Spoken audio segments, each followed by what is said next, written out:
안녕하세요. 재밌게 자미두수를 공부해보는 시간입니다. 오늘은 태음성을 알아보는 두 번째 시간이 되겠습니다. 태음성은 감추고 숨기려고 하는 자기 보호 본성의 속성이 있는 별입니다. 그런데 그런 별에 육살성이 만나게 되고, 육살이라는 것은 뭐죠? 양타, 경양타라, 화령, 화성, 영성, 동거, 지공, 직업, 이 육사를 삼방사정에서 보거나 또 그 삼방사정에서 화기, 사화에 관련되는 화로, 화권, 화과, 화기 중에서 록권, 과기 중에서 화기가 있거나 또는 천묘라는 별을 만나게 되면 사람이 음모가 많고 마음이 이리와 같다라고 이야기합니다. 일이라는 게 뭡니까? 아주 사납게 자기가 원하는 것을 가지고 싶을 때에는 굉장히 난폭하게 사납게 가지려고 달려들잖아요. 그래서 욕심덩어리인데 좀 잔혹함도 가지고 있는 그러한 느낌이 마음이 이리와 같다, 이렇게 이제 이야기했습니다.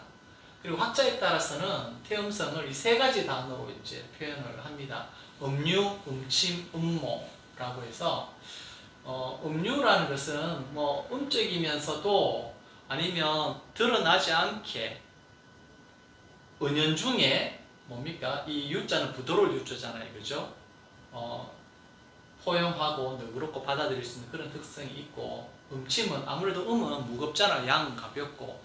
그런데 음침하다. 그러니까 밝게 드러내놓고 자기 속마음을 다 이야기하는 게 아니라 뭔가 내심 다른 꿍꿍이가 있지 않겠나, 이런 게 음침하다. 그리고 밝게 함께 뭐 같이 계획을 해서 그 계획대로 수행을 하는 게 아니라 자기 나름대로의 계책을 꾸미는 거, 음모가 있다. 이러한 단어로 또 태음성을 이야기하는 경우도 있습니다. 그래서 이런 부정적인 요소는 태음성이 삼방사정에서 어떤 구조가 안 좋을 때, 좀 불리한 상태일 때 설명하는 용어가 되겠습니다.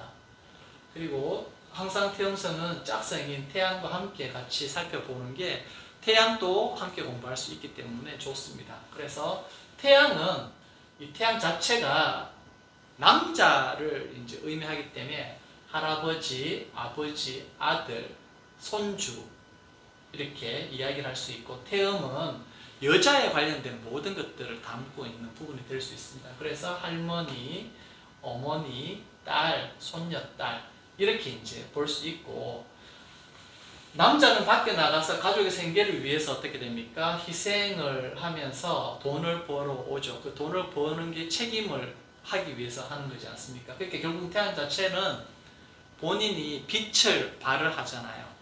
그래서 빛을 발한다는 게 본인의 어떤 에너지를 태워서 어떤 자기가 가지고 있는 가족을 책임지려고 하는 희생, 책임감이 강하다는 것이고요. 달은 태양이 그 발산한 빛을 받아서 그것을 이제 낮에, 밤에 비추는 거잖아요. 그러다 보니까 이 어머니는 아버지가 벌어온 돈을 받아서 자식을 양육하는 데 쓰고 가정을 잘 유지하더라. 그리고 낮 동안에는 어떻습니까? 많은 사람들을 만나서 이렇게 인간관계를 하고 뭔가 활발하잖아요. 적극적이고 도전적이듯이. 태양성을 가지고 있는 사람의 특성은 인간관계 복잡한 것을 굉장히 즐깁니다. 사람 많이 만나고 분주하고 바쁜 것을 은근히 즐기는 분들. 거기에 비해서 태음은 어떻습니까? 반대입니다. 인간관계 복잡하고 뭐 사람 많이 만나고 분답고 이런 거를 싫어합니다. 그래서 인간관계에서 오는 어떤 긴장이라든지 대립 이런 것들을 아주 싫어하는 게 이제 태음이라면, 태양은 이 인간관계에서 오는 이런 긴장, 대립, 시비, 구설 이런 부분들을 굉장히 좋아합니다. 태음은 시비, 구설을 싫어하는 데 비해서 정반대가 되죠. 그리고 태음은 굉장히 관용적이다. 포용력이 강하고 관용이 있고 도량이 넓습니다. 그리고 온화하면서 부드러운 그런 특성, 온유스럽고 깔끔합니다. 태음이 십천간으로 뭐였습니까? 개수였잖아요. 개수는 물이잖아요.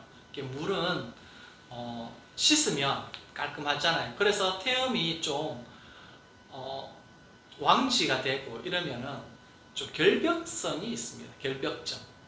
깨끗하게 집안 청소 때 문제 하나 없이 닦아야 되고 정리정돈 안 되어 있는 거 있으면 참지 못하고 이런 부분들의 특성, 깔끔 뜨는 부분들이 있고, 달을 쳐다보면 어떻습니까? 시한수 읊고 싶잖아요. 굉장히 낭만적이고 정서적이 되더라. 그리고 달은 사실 여자의 비유가 되다 보니 여자분들 예민하잖아요. 남자에 비해서 남자는 좀 안 예민하잖아요. 그죠? 그래서 남자와 반대되는 예민, 섬세, 그리고 타인을 배려하는 이러한 부분들이 있습니다. 너무 타인을 많이 고려하고 배려하다 보니까 본인 정신건강이 문제가 생길 수가 있습니다. 그래서 감정이 풍부하고 친화력이 좋죠. 태음 있는 분들은 어떤 분위기를 맞춰주려고 하죠. 자기가 그것을 주도하려고 하지는 않지만, 태양은 분위기를 주도하려고 하지만 태음은 그 분위기를 그냥 즐기고 그 안에서 녹아 들어가려고 하죠. 그리고 살림이라든지 집안일을 잘 합니다. 태음이 묘왕지가 되면 신시부터 해서 축시까지 밤 시간대에는 묘왕지라고 그러잖아요. 그때 태어나면 사람이 단정하고 총명하다. 그리고 남녀 모두 이성접근이 많습니다. 남자도 태음이라는 별 명국에 타고날 수도 있고 여자도 마찬가지죠. 그랬을 때 이 태음이 이쁩니다. 가부인이 보면은 경국지색이었거든요. 그래서 탐낭이 시기질투했잖아요. 그렇듯이 태음성 가지고 있는 사람들이 보면 남자든 여자든 보면 다 잘났고 미녀입니다. 이쁘고요. 그래서 매력이 있죠. 달 보면 매력이 있잖아요. 막 예술성이 막 이렇게 생기니까 달을 쳐다보고 있으면. 그렇듯이 사람의 특성도 그러한 특성이 있더라. 그러다 보니 보기 좋은 꽃에는 벌들이 날아들듯이 남녀 모두 이성접근이 많습니다. 근데 태음이 함지, 낮에 태어났다는 거죠. 이게 함지라는 것은 인시부터 미시까지 시간에 태어나는 태음이라면 그게 태음 함지가 되거든요. 그런 상태에서 살을 보고 육사를 말하겠죠. 양타, 화령, 공급. 그리고 삼방사정에서 천기, 천동이라는 별을 만나면 사람 됨이 변덕스럽고 쫀쫀하며 대범하지 못한 부분들이 보이더라. 태음은 복덕궁이 중요합니다. 항상 태음이 명궁일 때는 복덕궁에 거문이 오게 되어 있습니다. 구조적으로 그렇습니다. 그런데 이 복덕궁이 마음자리이기 때문에 그렇거든요. 그래서 태음이라는 명궁에 나의 주성을 쓰는데 이 태음 별자리가 어떤 식으로 펼쳐질 것인가, 그 사람이 쓰는 마음 보따리에 따라서 달라질 거 아닙니까? 그죠? 마음을 좋은 방향으로 쓰는지 그렇지 않은 방향으로 쓰는지가 복덕궁 거문을 기준으로 해서, 복덕궁을 기준으로 해서 삼방사정 구조가 어떤가를 보고 파악을 할 수가 있다. 그리고 태음의 부의 정도는 태음이 전태, 부동산, 재물을 주관을 하기 때문에 그 태음이 담을 수 있는 부의 양이 어느 정도인지 가늠할 수 있잖아요. 상, 중, 하로 나눠가지고. 그랬을 때 태음을 기준으로 삼방사정에서 길성이 많은지 아니면 살성이 많은지를 보고 부의 정도를 판단할 수 있습니다. 그리고 1월은 1은 태양을 말하고 5월은 태음을 말하잖아요. 태양과 태음은 낮밤에서 서로 이제 주성으로서 자기 역할을 하면서 떴다 졌다 떴다 졌다 하잖아요. 그래서 규칙적으로 떴다 졌다 하기 때문에 규칙성을 강조하는 어떤 공직, 교직 이런 부분에 종사하시면 굉장히 바람직하죠. 그리고 태음은 감성, 감흥 이런 부분들이 인자가 높기 때문에 문예라든가 예술 이런 부분들을 하면 좋겠습니다. 그리고 태음은 아무래도 중천주성 중에서도 밤을 주관하는 주성이다 보니 밤의 신체 리듬이 활발해요.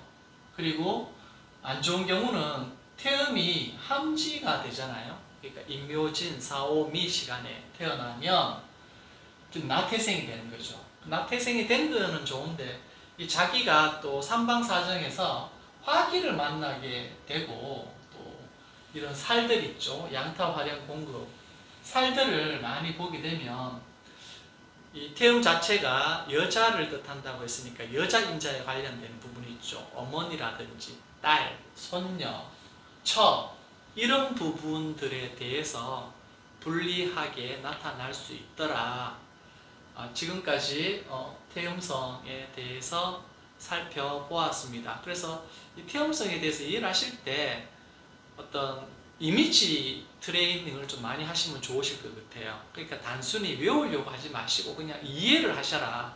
어떻게 이 많은 것들을 한 번에 다 암기를 하시겠습니까? 그러니까 이해를 하셔가지고 이해된 범위 내에서 어떤 상황에 따라서 통변을 하시면 되지 않을까. 저도 지금은 수업을 하니까 적어놓고 판서해놓고 다 말씀을 드리지만 저 또한 이 중에 통변할 때 손님을 만날 때 어떻습니까? 다 이야기 못하는 부분도 있습니다. 어떤 경우에는 이런 화기가 되어서 안 좋은 게 보인다 하더라도 그게 아주 치명적이고 그 사람에 있어서 가장 중요한 어떤 사건이 아니라면 본다고 해서 다 이야기하실 필요는 없지 않나 이런 생각이 듭니다. 왜냐하면 실질적으로 그런 부정적인 부분이 안 일어날 수도 있는데 혹여나 타인을 통해서 안 좋은 말을 들으면 그게 원래는 아무 생각이 없다가 오히려 타인으로부터 들은 말 때문에 그게 자기 암시가 되어서 그 일이 발생할 여지도 있거든요. 그래서 부정적인 것은 웬만하면 입 밖으로 내지 않는 것이 좋지 않겠나. 그러나 중요한 사건에 있어서는 어떤 위험한 인자가 보인다 이러면 그런 부분들은 인지를 하시게끔 말씀을 드리는 건 좋은데 너무 부정적으로 이야기하실 필요는 없다. 그런데 이야기를 하더라도 대안이 있어야 될 거 아닙니까? 그래서 이런 부분들이 안 좋은 불리한 부분들이 보이긴 하는데 이런 불리한 부분들을 잘 극복을 하려면 마음을 어떻게 써야 되고 환경은 어떻게 해야 되고 본인이 할 수 있는 최선의 어떤 방법론이 무엇이 있을지를 같이 고민해서 그런 부분들을 제시를 해줄 수 있다면 부정적인 부분을 말씀을 해주시되 그렇지 않다면 굳이 묻지도 않는데 부정적인 부분을 암시를 해서 오히려 그러한 암시를 통해서 생기지도 않을 것도 생기게 되는 그런 부분들의 결과로 초래하는 것은 바람직하지 않다라고 저는 생각을 합니다. 그리고 이왕이면 그분들이 찾아오신 분들이 마음의 짐을 좀 덜고 홀가분한 마음으로 나설 수 있기를 기대를 하는 거죠. 예, 오늘 수업은 여기까지 하겠습니다. 수고하셨습니다.